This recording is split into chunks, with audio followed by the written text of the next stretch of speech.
boa tarde, pessoal. Hoje nós estamos em mais uma entrevista, né?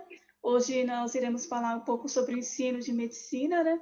Hoje nós estamos com dois médicos, né? Eu queria que eles estivessem se apresentando um pouco para vocês e explicando um pouco sobre a formação deles. Vamos lá, então, vamos começar pelos mais novos, né? Meu nome é Felipe Teles, sou médico radioterapeuta, sou formado pela Universidade em Morumbi, com residência pela USP de Ribeirão Preto. Então, dentro da minha formação, tenho especialização MBA em gestão hospitalar pela FGV, e hoje estou à frente como responsável técnico do serviço de radioterapia do Hospital do Instituto do Câncer, do Hospital Imaculada Conceição, aqui em Curvelo, em Minas Gerais. E dentro das minhas atribuições educacionais, eu tenho contribuído na produção e na formação dos residentes em clínica médica no hospital. Então, a gente pode também contribuir falando um pouquinho mais também da área de especialização, especialmente a residência médica nos grandes centros. E dentro do meu currículo, eu tenho o prazer de ter o Dr. Fernando como meu irmão, que pode se apresentar agora. Boa tarde, pessoal. Boa tarde, Janaína. Prazer, obrigado pelo convite. Eu que agradeço. Sou Fernando Teles, sou médico, sou formado na primeira turma do Centro Universitário Barão de Mauá, especialista em clínica médica, Santa Casa de Franca, especialista em cardiologia, Santa Casa de Ribeirão Preto. Sou pós-graduado em gestão e administração em saúde também.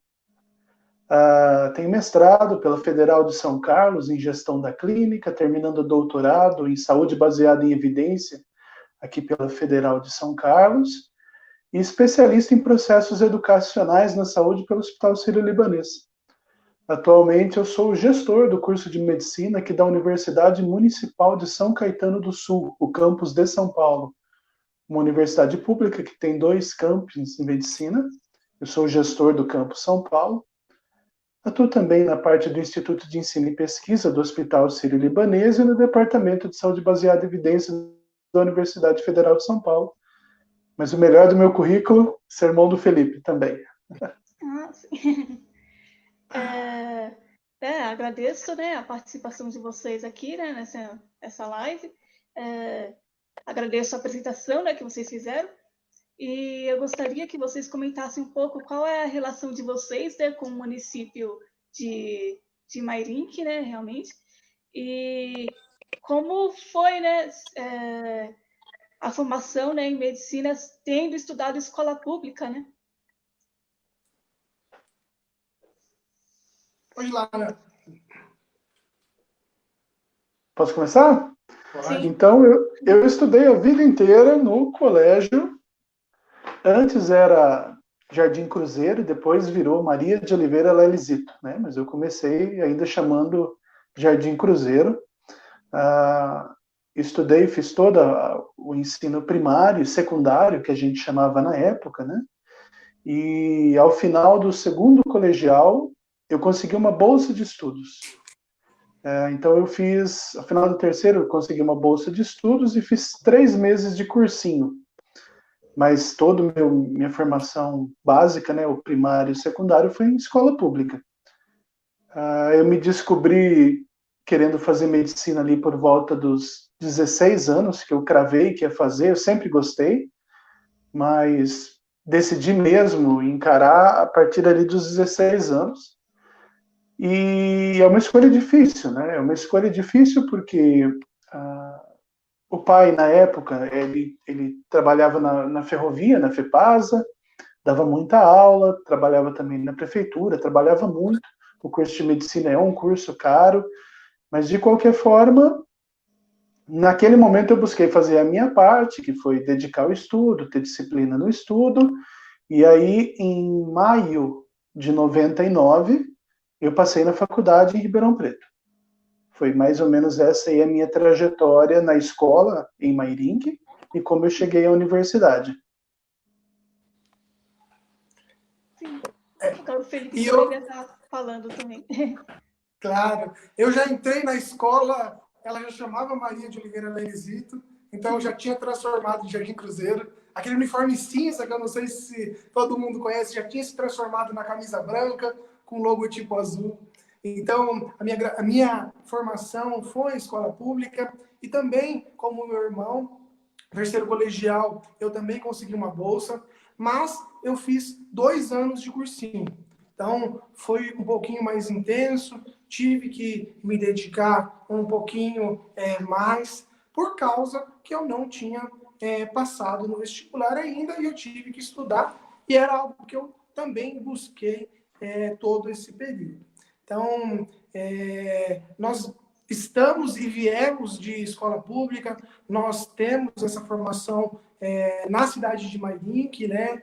E como o meu irmão falou muito bem, existem muitas dificuldades, nosso pai trabalhava muito e tal, inclusive, durante a graduação, eu até tive que trancar a faculdade por 1 ano.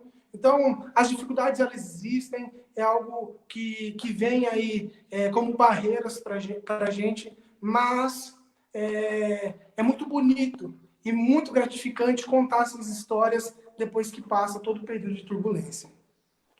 Sim, eu também estudei, né, no Lerizito, também sou aluna de escola pública, né, me formei em pedagogia pela Uniso, né, Universidade de Sorocaba, e eu gostaria que vocês comentassem também em relação ao vestibular, né, de medicina, quais as mudanças que vocês acham que deveriam ter, quais as melhorias que podem ocorrer, né, em relação a isso.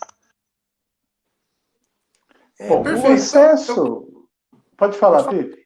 Não, pode falar, Zé. Não, pode começar, eu complemento, fica à vontade. Eu prefiro começar porque meu irmão ele tem um conhecimento maior sobre o tema, ele pode abordar isso com mais profundidade, tá? O que eu acredito é que, na verdade, antes do vestibular, a gente precisa discutir um pouquinho da educação básica, né? Eu acredito que, quando a gente fala de ensino fundamental, né, ensino médio, ele deve ser levado com um pouquinho mais de consideração quando a gente está falando de vestibular.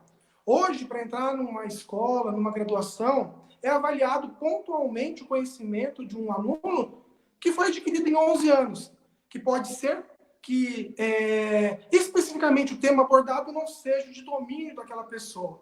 Porém, os 11 anos não são avaliados de maneira contínua. Tudo que essa pessoa contribuiu ou não é levado em consideração hoje da maneira como é executado o nosso vestibular. Então, eu acredito que o vestibular é um processo de seleção que, infelizmente, ele não avalia quem é o melhor candidato e nem o melhor médico.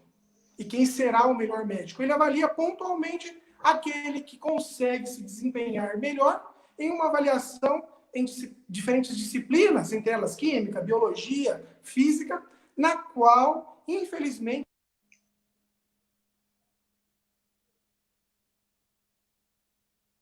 Oscilou a internet do Felipe? Acho que sim. Acho que então, cortou o finalzinho.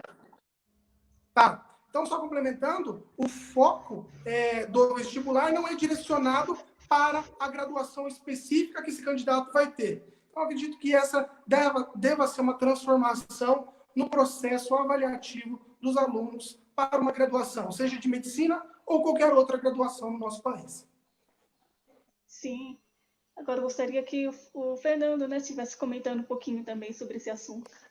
Para vocês que nos ouvem, a ideia é a seguinte: pense que as pessoas elas aprendem de forma diferente, em tempos diferentes. A gente achar que 60 pessoas dentro de uma sala com conteúdo absorvem da mesma forma e aprendem da mesma forma é um grande engano, né? Outra coisa, como o Felipe bem falou, é achar que a única coisa importante para ingressar numa carreira é o conhecimento, é a parte cognitiva, sem levar em consideração as atitudes, as habilidades e, principalmente, se a pessoa ela tem aqueles indícios de que aquela é a melhor área para ele, né? Se ela fez um estudo prévio sobre a sua carreira. há um grande descompasso na educação brasileira, onde as pessoas que estudam em escolas públicas acabam indo para o ensino superior em escolas privadas. E aquelas que fazem o ensino básico em escolas privadas acabam fazendo o ensino superior em escolas públicas. É um descompasso, é um grande descompasso. Quando a gente pega modelos educacionais em outros países, a gente vê que as avaliações elas são progressivas. Ou seja, você é avaliado em anos contínuos e ao final desses anos, você tem uma pontuação que te permite escolher para onde você vai, que te permite escolher os cursos para onde você vai, e não uma avaliação pontual que é o vestibular. E imaginem a grande injustiça, por exemplo, de alguém que é o melhor aluno durante 4 anos, foi sempre o melhor aluno, com as melhores notas, e na véspera do vestibular, por exemplo, ele tem um evento emocional. Ele perde alguém da família, ou termina o namoro. Ele vai comprometido para essa prova e provavelmente não passa. Então, a avaliação do vestibular ela é pontual. E talvez a gente precise começar a discutir uma avaliação mais justa, que seja horizontal. E que dê um pouco mais de equilíbrio entre essa coisa do público e do privado na formação básica. Sim. Bastante interessante, né? A argumentação, né? Realmente de cada um, né? Continuando, né? Falar sobre essa questão da educação, né? Do ensino de medicina. Como tem sido, né? Essa questão do ensino à distância, né? Na medicina. Essa questão, acredito que tem muito um certo preconceito, né? Com o ensino à distância. Gostaria que vocês estivessem argumentando um pouco sobre essa questão. Bom, até 4 meses atrás, Janaína, todas as tentativas de fazer atividades do curso de medicina não presenciais, elas eram absolutamente criticadas e não aceitas. Apesar da gente ter diretrizes do MEC que autorizam você ter uma porcentagem do curso à distância, isso para a medicina nunca valeu. Talvez isso ocorra porque a grande visão do à distância que nós temos é aquela visão do EAD. Qual é a essência do ensino à distância EAD? Alunos e professores compartilhando um conteúdo, mas não ao mesmo tempo. Eles não estão ao mesmo tempo naquela plataforma. Então, quando você faz um curso à distância, você e o seu professor não estão ao mesmo tempo. O professor acessa o conteúdo, coloca o conteúdo, disponibiliza e o aluno acessa e não necessariamente ao mesmo tempo. Né? Diferente do que nós tivemos que fazer. Para você ter uma ideia, Janaína, nós tivemos 15 dias para transformar um curso 100% presencial num curso feito de forma não presencial. 15 dias. Foi o tempo que o MEC deu, o Ministério da Educação deu. Algumas instituições conseguiram, e eu lhe digo que outras instituições não conseguiram, Janaína. Instituições tradicionalíssimas do Brasil, que margeiam aí os melhores cursos, não conseguiram colocar o curso à distância. Basicamente, qual que é a essência do curso de medicina que está sendo realizado ao longo dos últimos 3 meses? De forma remota, tá? Onde o professor e o aluno fazem como estamos fazendo exatamente agora. Eles têm uma interação direta, de forma remota para conteúdos. É claro que a parte de habilidades foi limitada nesse sentido, mas também foi trabalhada através de telemedicina, que também foi algo que ao longo desse período aí de 3 meses acabou sendo antecipado para o Brasil. Por fim, a única parte do curso que de fato continuou presencial foi o internato, os 2 últimos anos do curso de medicina. E esses eles continuaram, apesar de uma pequena interrupção de 15 dias, continuaram de forma presencial. Em que momento nós estamos em relação a isso, Janaína? No segundo semestre, nós teremos que trabalhar aquilo que já é conhecido fora do país como blended learning, o estudo misturado ou integrado na essência da palavra, que quer dizer o quê? as atividades práticas feitas de forma presencial, as discussões teóricas feitas de forma remota e as atividades de hospital dentro do Sistema Único de Saúde feitas de forma presencial. É para isso que a gente está caminhando. Sim. Agora eu gostaria que o Felipe estivesse falando um pouco sobre esse assunto também. Eu acredito que a pandemia traz transformações e é de grande importância esse momento que a gente está vivendo. O EAD já existia, né, em sua concepção, em graduações, em pós-graduações também, e hoje ele está ganhando força.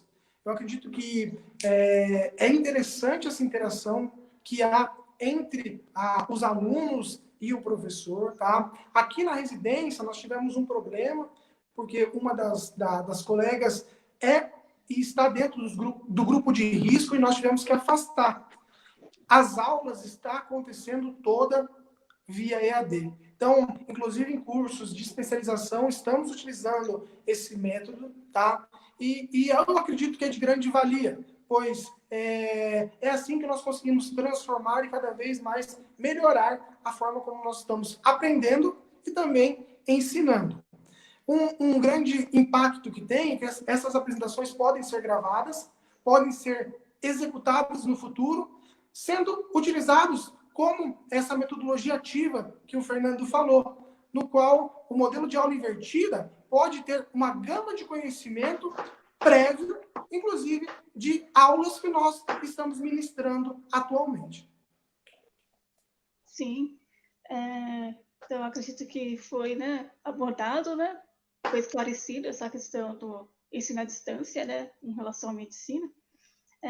Eu gostaria que vocês comentassem um pouco sobre essa questão, né, voltando, né, a falar um pouco sobre o vestibular, a questão das cotas, né, o curso de medicina, ele infelizmente tem sido um curso bastante elitizado, né, até por ser um curso integral.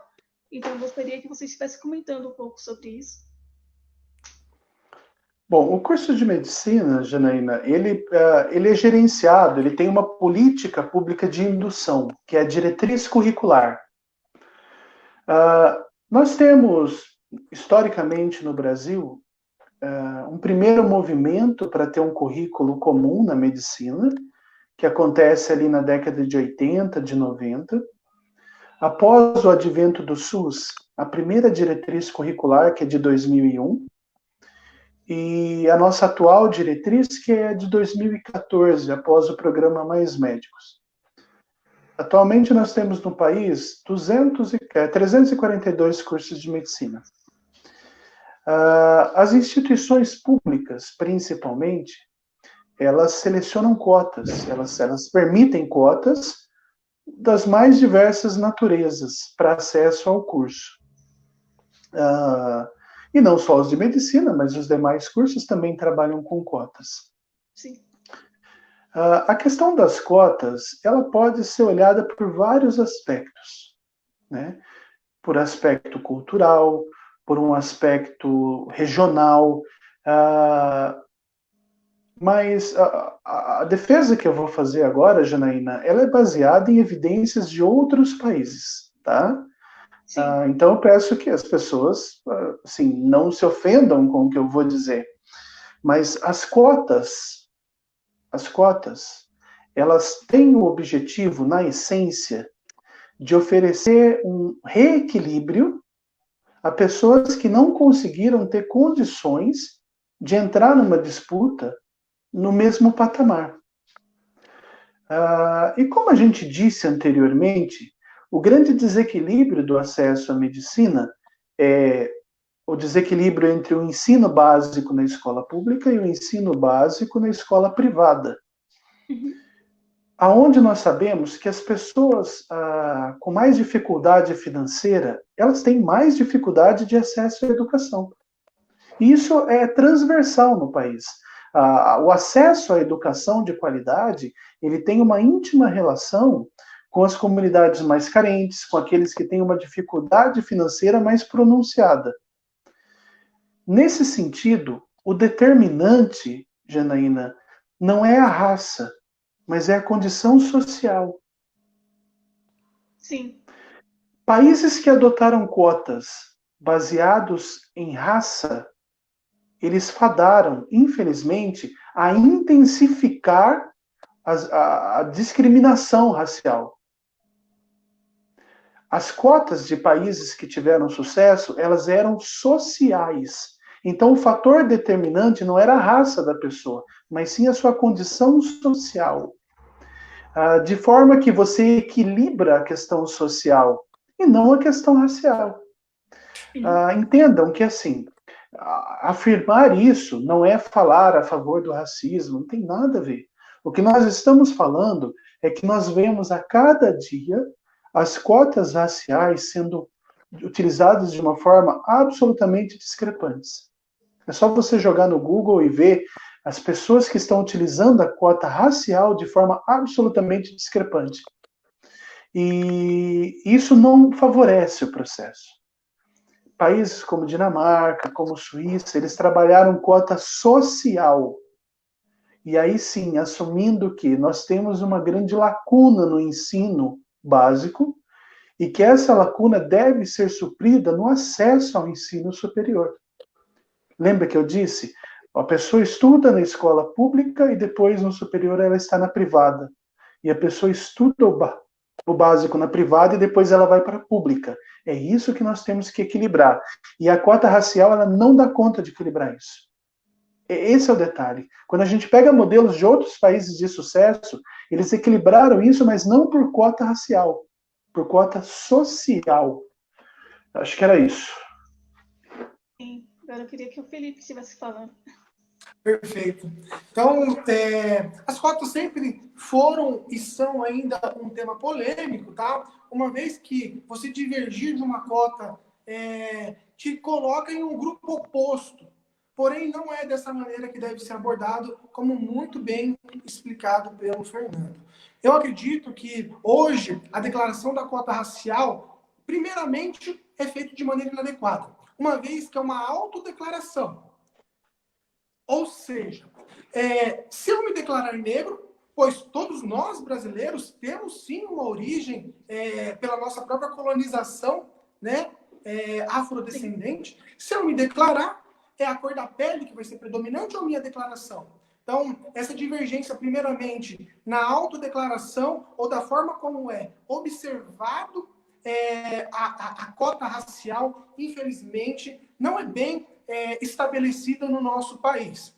E outra, a gente está discutindo a segmentação de partes da sociedade que tiveram a mesma formação, né? Ou a gente rediscute a formação básica, na qual nós damos a oportunidade para todos terem um ensino fundamental e médio de qualidade, para que não exista isso, ou nós vamos ter que continuar segmentando estratificando nossos alunos em negros, brancos, pardos, índios, menores de 20 anos, maiores de 20 anos. Por quê? É dessa maneira que nós vamos conseguir equilibrar as coisas quando o próprio sistema é desigual. Então, o problema está na estrutura do nosso prédio. Não está na formação superior, e sim na maneira como ela está constituída. Sim. Então, eu gostaria que vocês estivessem comentando também, né? Como tem sido, né? Trabalhar com medicina, né? Em tempos de pandemia, né? Com essa questão do isolamento social, como tem sido o atendimento aos pacientes, né? Principalmente esses pacientes que têm, de repente, alguma comorbidade mais séria, mais grave, que o tratamento não pode ser parado. Como tem sido essa interação, né? Essa relação aí da medicina, né? Com a pandemia. Perfeito. Ó, eu estou mais na linha de frente, então eu vou começar. Então, a gente vê hoje que nós temos as medidas de precaução, nós atendemos, eu especialmente atendo todos os pacientes com câncer, né? E o tratamento com câncer não pode parar. Temos cuidados especiais, com o uso de máscaras especiais, N95, face shield, nós temos roupa adequada, tudo isso para evitar a contaminação, tanto do ambiente quanto dos pacientes. não é fácil lidar nesse tipo de ambiente, uma vez que a própria equipe se sente ameaçada pela contaminação do vírus. O que nós estamos tendo, especialmente nesse período, é um superlotamento, uma superlotação, de UTI e leitos clínicos por pacientes infectados pelo Covid. Então, atualmente, nós temos que se resguardar, temos que tomar cuidados e medidas de proteção. Então, a mídia tem disseminado, né, especialmente o álcool gel, o uso de máscara. Isso é de grande importância quando a gente lida com pessoas que são potencialmente contaminadas pelo Covid. Eu acredito que o Fernando tem muito a contribuir, especialmente na forma como é essa abordagem educacional, no qual o aluno de medicina, especialmente do internato, né, que são o quinto e sexto ano, ele está lá também diante dessa pandemia e atendendo esse tipo de paciente. Sim. Bom, é algo absolutamente novo. Nós estamos passando por um momento inédito, né? Os nossos alunos, de fato, eles estão na linha de frente, e isso traz uma série de desconfortos, tanto para o aluno, que está em grupo de risco, como para a família, quando ele tem contato com alguém no grupo de risco. Ele está sofrendo isso. Então, nós tivemos que fazer um treinamento com o uso de EPIs, nós tivemos que fazer uma conversa com os pais, uma forma muito importante, nós tivemos que fazer orientações com todos, porque não foi fácil. Entendam que esse vírus, ele mudou toda a rotina, tudo aquilo que a gente fazia, tudo que sabíamos. Em relação aos alunos, foi um pânico inicial. Principalmente porque muitos tratam com pessoas de grupo de risco. Diante disso, Janaína, a gente passou por algo que foi inédito, que foi abrir exceções. Nós tivemos que abrir muitas exceções. Nós tivemos que trabalhar, e é interessante porque eu falei essas palavras, tivemos que trabalhar com misericórdia com os nossos alunos e humanização. O ensino ele precisou viver isso de dentro para fora, porque muitos simplesmente se recusaram a ir para a prática para proteger os pais, por exemplo, para proteger os filhos. Eu tenho uma aluna em especial que ela teve que não ir para a prática para proteger os filhos. Então, é um momento que a gente teve que repensar essa relação educacional, pensar novas formas de fazer essa relação educacional, claro, dentro do que é possível no contexto de formação de um profissional médico. Nós passamos, acredito, aqui em São Paulo, pela pior parte. Nesse momento, nós já estamos numa estabilidade, tendendo já à descendência. Aqui os alunos nossos, eles ficaram num dos centros de referência de São Paulo, no hospital da Vila Penteado, que tinha os containers de triagem. Nenhum aluno se infectou, Janaína, ao longo desses 3 meses, atendendo o público, mais de 120 atendimentos ali por container, por plantão, né? E nenhum se infectou. O que mostra que, apesar de todo o pânico, foi possível criar, sim, medidas de proteção, baseadas num treinamento prévio, numa conscientização, mas principalmente, Janaína, cumprindo o papel social do profissional nesse momento. Né? Há um papel social que o médico precisou cumprir nesse momento e talvez fosse injusto não permitir aos alunos, os mais avançados, já no internato, fazer parte disso. Sim. Tenho recebido, né, alguns questionamentos, algumas perguntas, e uma das perguntas está relacionada com o investimento, né, em relação ao sistema público de saúde, né, essa questão da ciência, né? Se vocês consideram que o nosso estado, né, e o Brasil de forma geral tem investido, né, em ciência, em saúde, né? Quer começar, Felipe? Vamos lá. Eu acredito que sim, o nosso estado tem investido sim em escolas de medicina, em ciência, porém de maneira muito excessiva e mal administrada.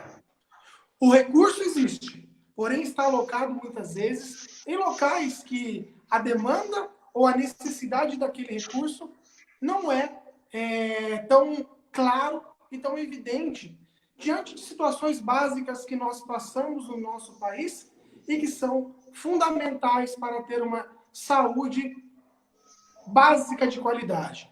Então, muitas vezes, os nossos recursos são investidos em tecnologias de ponta e é esquecido a Dona Maria, o seu João, que não tem água em casa. Então, nós temos que ter consciência que muitas vezes o recurso ele existe, porém ele é mal administrado no nosso país.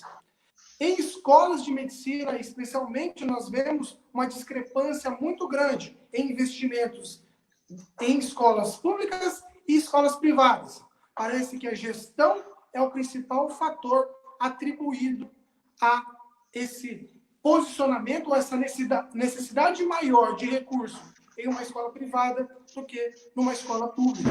Então, eu acredito que é de grande importância uma avaliação geral das escolas do país e da forma como repassado esses recursos para esses institutos, essas universidades, e equiparar com as escolas privadas do nosso país, para ver se não há uma demasia nessa distribuição de recursos para escolas que, infelizmente, não devolvem para a sociedade o resultado proporcional ao recurso atribuído a ela. Sim. Nesse sentido, eu queria complementar, porque o que a gente percebe, Janaína, em relação às políticas públicas de saúde? Elas, na verdade, elas são políticas públicas de saúde relacionadas a partidos.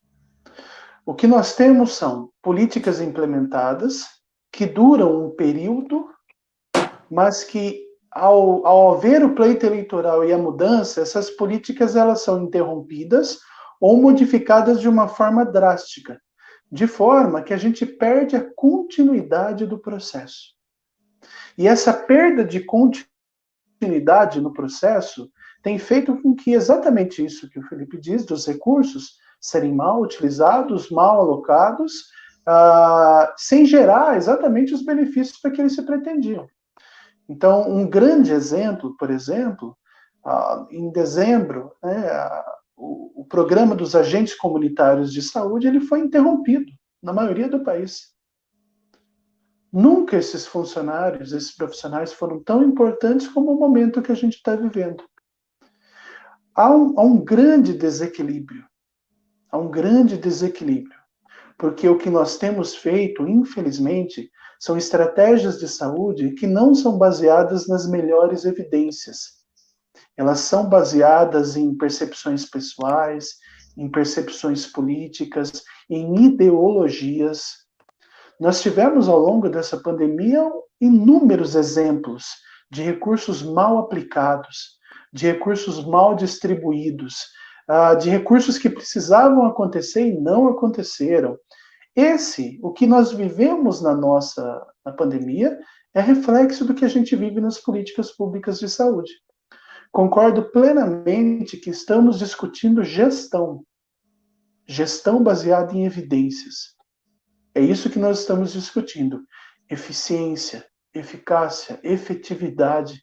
Nós não estamos discutindo saúde, nós estamos discutindo gestão. Em relação à pesquisa, a linha é a mesma.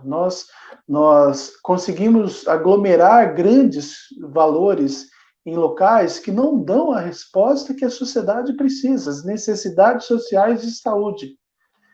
E aí as pessoas falavam antigamente, não tem recurso, não tem recurso. De repente, na época da pandemia, apareceu recurso para hospital, para medicamento, para pesquisas inéditas, para pesquisas novas. O que nós conseguimos em relação à pesquisa do coronavírus em 6 meses, não há precedentes. Não há precedentes. Então, de fato, estamos falando em gestão e estamos falando numa leitura de ciência no país que tem que ser amplificada. Ela não pode se restringir a poucos centros.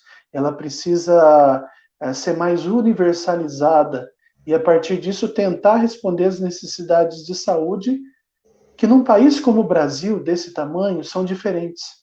Eu não posso imaginar que as necessidades de saúde de São Paulo são as mesmas, por exemplo, de Manaus, de Fortaleza, ou no Mato Grosso. Essa visão, que é tudo uma coisa só, ela de fato precisa ser mudada. Sim.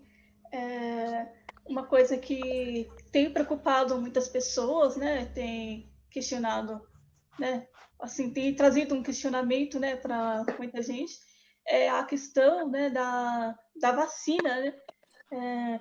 Vocês acreditam, vocês consideram que tem possibilidade de, né, da realização, né, dessa vacina em um prazo mais curto do que as outras, né, que realmente houve todo um processo, um processo mais demorado, né, a gente sabe que as pesquisas não acontecem de um dia para o outro, né, há a possibilidade dessa vacina ocorrer, né, contra o Covid-19? A possibilidade, sim, né? Uhum. O problema principal está nas reações tardias. Então, serão testadas reações adversas a curto prazo. Será testado, então nós sabemos o que vai acontecer no período de 2, 3 meses. Porém, a longo prazo, isso terá que ser estudado diretamente na população. Eu tenho ouvido, dizer que tem um desenvolvimento de vacina com vírus vivo, com partes de vírus, com diversas maneiras, são diversas vacinas e cada uma tem um tipo de reação e uma abordagem que deve ser feita de maneira individualizada para cada tipo de vacina. Então, o importante é não colocar todas essas vacinas no mesmo contexto, tá? Tem, inclusive, a vacina brasileira, que vai ser produzida, vai ser produzida no Brasil, né? Sim. Que é a que parece que é a mais eficaz no mundo, porém, não se sabe ainda os resultados efetivos dela. Atualmente, Janaína, nós temos no mundo 123 grupos grandes pesquisando vacina. Desses 123 grupos, nós estamos com pelo menos 19 grupos já nas fases mais avançadas. Desses, nas fases mais avançadas, a gente consegue destacar 5 grupos. 2 grupos americanos, um grupo alemão, um grupo chinês e um grupo na Inglaterra. O Brasil ele teve acesso a 2 desses grupos. O grupo Oxford, que teve um primeiro contato com a Universidade Federal aqui de São Paulo e agora com o governo. É uma transmissão de tecnologia para a Fiocruz, para a produção dessa vacina. Essa vacina já está na fase mais avançada. Essa vacina, como o Felipe falou, ela já está testando efeitos colaterais imediatos. A previsão, se tudo for bem nos próximos 3 meses, estamos falando de julho, agosto e setembro, é que no final de setembro, começo de outubro, essa vacina ela seja apresentada para os órgãos de vigilância e que provavelmente ali em dezembro, janeiro, ela já esteja à disposição. Essa é a previsão. Caso isso se confirme, Janaína, vai ser na história o processo mais rápido de elaboração de uma vacina. Sim. Antes, a gente falava em 2 anos, com uma segurança maior. Mas, dado o momento que nós estamos, alguns processos foram encurtados, tem suas vantagens, mas também tem desvantagens. O segundo grupo grande é um grupo chinês, que tem um pacto aqui com um acordo com São Paulo, com o estado de São Paulo propriamente dito, aonde é o mesmo processo, transferência de tecnologia, vacinação, mas com Tantan. E esse já é um processo mais avançado e se fala provavelmente em março e abril do ano que vem. É importante dizer e ressaltar isso que o Felipe disse. Nós temos experiência dessas vacinas acumuladas de 4, 5 meses. Nós não sabemos o que ela causa a longo prazo. É óbvio que quando a gente faz uma vacina, seja com vírus vivo ou com partes do vírus, a gente imagina os efeitos colaterais. A gente imagina que ela vai seguir as mesmas características das que nós já temos hoje. Contudo, existem efeitos que a gente vai ter que cuidar e fazer vigilância. Mas sim, a vacina vem. Que ela vem, a gente tem certeza. Tem muita gente pesquisando isso. E ela precisa vir, Janaína, porque enquanto nós não tivermos uma vacina ou um medicamento efetivo, eficiente, nós não vamos sair desse abre e fecha. Nós não sairemos. Enquanto não tiver uma vacina ou um tratamento comprovadamente eficiente, a gente não sai desse tranca, abre. Você vê o quanto é intermitente, né? É exatamente isso. Queria complementar um tema. Só um detalhe, quando a gente fala de vacina, a gente está falando diretamente da ativação do sistema imune, né? Então, um dado interessante que as pessoas que estão vendo essa live podem refletir é que ainda não se sabe se essa imunidade, mesmo das pessoas que já passaram pelo coronavírus, ela é permanente ou transitória, tá? Inclusive, sobre a vacina, nós não vamos ter essa resposta ainda tão rapidamente. Então, é algo que a gente tem que também levar em consideração, pois o sistema imune pode ser ativado através da vacina ou a contaminação pelo vírus e sua cura, tá? Porém, posteriormente, a gente não sabe períodos, não sabe se é para a vida toda ou algum tempo determinado, isso pode ter uma consequência, que é você não ter mais esse anticorpo e você está suscetível à contaminação desse vírus, o que pode gerar até uma pandemia futura pela falta de anticorpo na população em geral. Basicamente, isso que o Felipe falou é o seguinte: a gente não sabe se vai ser como a vacina de sarampo, que você toma 2 vezes na vida, Ou de febre amarela. ou se vai ser como a vacina da gripe que você tem que tomar todo ano. E se for como a de sarampo, a gente tem que estar muito esperto para não ter o que aconteceu esse ano, o ano passado, quando começou a aparecer sarampo em todo mundo. Por quê? Porque as pessoas pararam de se vacinar, a imunidade foi caindo e de repente a gente tinha um grupo de pessoas que não tinham defesa. Então olha como é interessante esse momento que a gente vive, porque nós conhecemos esse vírus, Janaína, há 7 meses e a gente não tem respostas. Sim.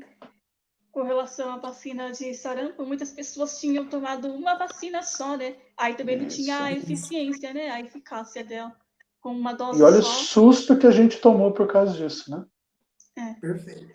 E também o que é interessante é a gente ver a questão do vírus. Ele pode mutar também. Logo, a vacina específica para o vírus o qual estamos realizando a vacina atualmente pode não ser eficaz para a próxima mutação desse vírus. Então é algo que a gente vai ter que estudar e é algo que tem muito ainda a se desenvolver nesse período curto que a gente está estudando sobre esse vírus.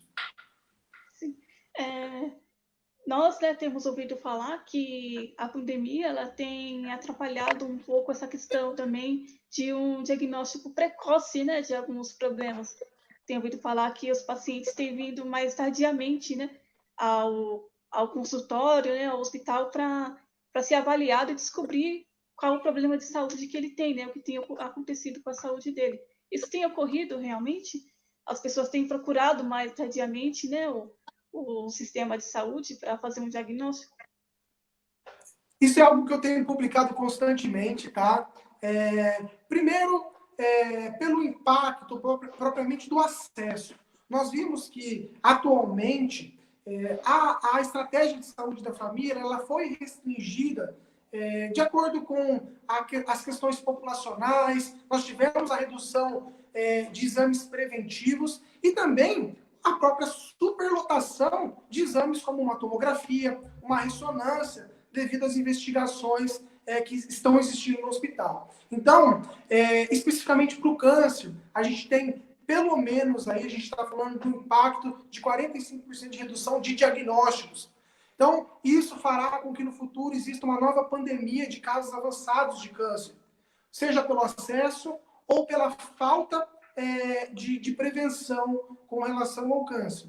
Tem um dado interessante que saiu em São Paulo que reduziu o número de infarto. Então, as pessoas estão procurando, inclusive, em situações gravíssimas, como o infarto agudo do miocárdio. As pessoas ficam em casa, acabam falecendo em casa e não acessam o serviço de saúde. Então, é algo preocupante, porém, essas situações emergentes e também preventivas, elas não podem deixar de serem executadas, inclusive durante a pandemia. A gente tem falado, o câncer não vai esperar passar a pandemia. Sim. É extremamente importante esse assunto, Janaína.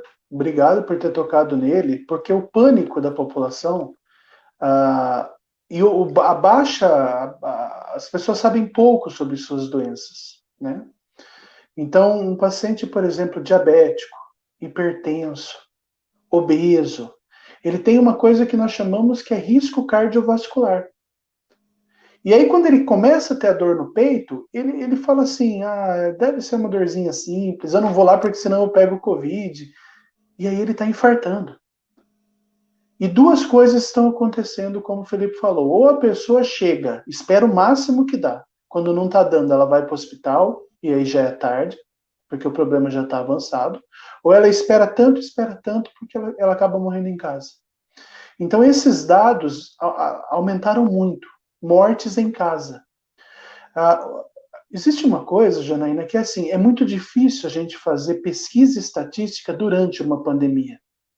Esses números que a gente está vendo na TV, eles não são reais. E por que eles não são reais? Porque estatisticamente você computar durante a pandemia é muito ruim. Né? Agora tem um dado que ele é fiel, que esse não falha. Registros de óbito em cartório. Porque esse independe do que morreu, se esse tem que ser registrado por causa da certidão de óbito. Sim. E o número de registros de óbito em cartório é assustador. Assustador. Então, nós vamos saber dos reais números bem lá na frente. Mas, de fato, as pessoas estão morrendo mais em casa. Não podemos subestimar as doenças prévias. Hipertensão, diabetes, obesidade, pessoa que já teve o acidente vascular cerebral, que a gente chama de derrame. Não podemos subestimar. Teve sintomas fortes, um sintoma que você nunca teve, ou uma dor que eu nunca tive, uma dor que está me trazendo um desconforto intenso, precisa ir para o hospital. Precisa ir para o hospital, não dá para postergar, porque o dano pode ser muito maior. Sim, infelizmente, acredito que alguns meios de comunicação, né, inclusive até a mídia, algumas notícias, têm influenciado um pouco nisso, né? Essa questão de falar, só vai ao médico em caso de extrema necessidade, né? Tá perigoso. E, então, eu acho que a população realmente fica insegura, né? Quanto a isso, né? Quanto a acessar, né? O sistema de saúde. E outro tema que eu queria abordar é com relação aos avanços, né, que têm ocorrido em relação que nem a questão do diagnóstico relacionado ao câncer, né? Se tem tido um avanço, se a expectativa de vida, né, da pessoa que é diagnosticada com esse problema, né, oncológico, se tem aumentado, né? Perfeito. Então, quando a gente fala de diagnóstico de câncer, a gente tem que focar primeiramente em duas partes, que é a prevenção primária e secundária. Então, o indivíduo, quando ele tem hábitos de vida saudáveis, ele evita o tabaco, tem uma alimentação adequada, evita o álcool, ele tem a menor probabilidade de ter câncer. E esse é o primeiro fator. E quando a gente fala de diagnóstico precoce, a gente já está falando em uma prevenção secundária, na qual o indivíduo já tem essa doença e nós vamos detectar inicialmente. No nosso país, a gente tem preconizado basicamente poucas situações na qual o diagnóstico precoce ele é oferecido para a população no Sistema Único de Saúde. Basicamente, a gente está falando da mamografia em mulheres acima dos 50 anos, do exame do Papa Nicolau, tá? Nas nossas meninas. Nós temos, em alguns lugares, oferecido o PSA e acompanhado do exame de toque retal, tá? E, basicamente, Janaína, é isso que a gente oferece no Sistema Único de Saúde. No sistema privado, nós temos a indicação da realização de colonoscopia e sangue oculto nas fezes em pessoas acima de 50 anos. E quando a gente fala de diagnóstico precoce, a gente está falando de uma maior sobrevida. Pacientes que fazem mamografia de acordo com a recomendação morrem menos do que pacientes que não fazem, tá? Então, pessoas que fazem o exame de Papa Nicolau têm um diagnóstico precoce, têm menor mortalidade. Esse é o caminho, Janaína. A gente ter hábitos de vida saudáveis, tá? Esse é o primeiro passo. E o segundo passo é seguir as políticas públicas de diagnóstico precoce, pois assim nós conseguimos detectar, tratar e curar mais pacientes. Sim. Eu gostaria que o Fernando estivesse comentando também sobre essa questão do diagnóstico, né? Até relacionado a outros problemas, né? Se tem ocorrido essa questão do diagnóstico precoce, né? Dos problemas tem aumentado um pouco. Com o estilo de vida que a sociedade está caminhando agora, Janaína, essa coisa de se preocupar mais com a saúde, de fazer exames com mais rotina, de fato, as doenças têm sido diagnosticadas de uma forma um pouquinho mais precoce. Tá? Mas ainda, já trazendo um pouco para a parte cardiológica, o ideal é que a gente trabalhe mesmo na prevenção primária, para que a gente trabalhar para ter uma saúde de forma que as doenças nem apareçam. Esse seria o melhor cenário. Hoje, Janaína, o diagnóstico é uma das coisas que mais se evolui em medicina. Hoje a gente tem exames genéticos, por exemplo, eu faço um painel de exames e eu consigo diagnosticar a partir da sua genética todas as predisposições de doença que você tem. Contudo, isso depende de um fator, e esse fator é você. Como você se comporta, seus hábitos saudáveis, as coisas que você faz no dia a dia, como você se alimenta, como é o seu sistema, sua saúde mental. Então, todos esses elementos eles são importantes para o seu organismo, para as respostas que o seu organismo dá ao estresse. Então, sim, o diagnóstico ele avança, mas à medida que ele avança, também avança a importância da gente se cuidar em todos os aspectos. Sim, então acho que ficou esclarecido, né? Realmente a importância de um estilo de vida saudável, né? Realmente que as pessoas realmente tenham uma alimentação mais adequada, de repente um exercício físico, né? Também uma atividade física também ajuda bastante. Agradeço, né? Realmente a participação de vocês nessa live, nessa entrevista, foi muito importante, né?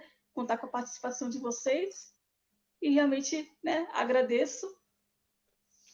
E acredito que a gente já pode estar encerrando, né, a live. Muito obrigada. Só queria deixar uma mensagem, Janaína, para as pessoas da nossa cidade, Sim. que acreditem no seu sonho, que lutem, que se for verdadeiro e se for aquilo que a pessoa quer, vai valer a pena no final da sua trajetória. Nós saímos de Mairink, nós estamos lutando, continuamos na nossa luta, mas temos muito orgulho de dizer que nós nascemos nessa cidade, nós somos de Mairink, nós levamos o nome de Mairink para todos os lugares que nós vamos, no Brasil e fora do Brasil. Então, as pessoas dessa cidade devem se sentir orgulhosos, pois existem pessoas que saíram daí e estão trilhando o caminho de sucesso. Então, se você tem um sonho e um objetivo, acredite nele, porque ele pode se concretizar. Bom, eu quero te agradecer, Janaína, pelo convite, sabe? É sempre um prazer falar em educação, é um prazer falar em saúde. Esse momento que a gente vive, ele é muito importante para isso.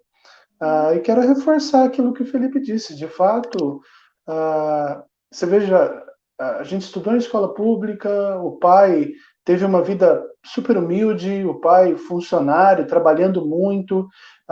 Eu paguei o meu curso, eu tive FIES, eu tive que buscar um financiamento, porque o pai não daria conta. O Felipe paga até hoje. Então, há meios da gente fazer acontecer. Depende muito de cada um. Essa coisa do acreditar, do buscar, do ir em frente, do buscar caminho, do insistir. Tá? Talvez essa seja a mensagem que eu também queira dizer, que vale muito a pena. E muito obrigado a todo mundo que acompanhou a gente. Sim. Obrigado, Janaína. Tchau, tchau. Tchau. Tchau, tchau.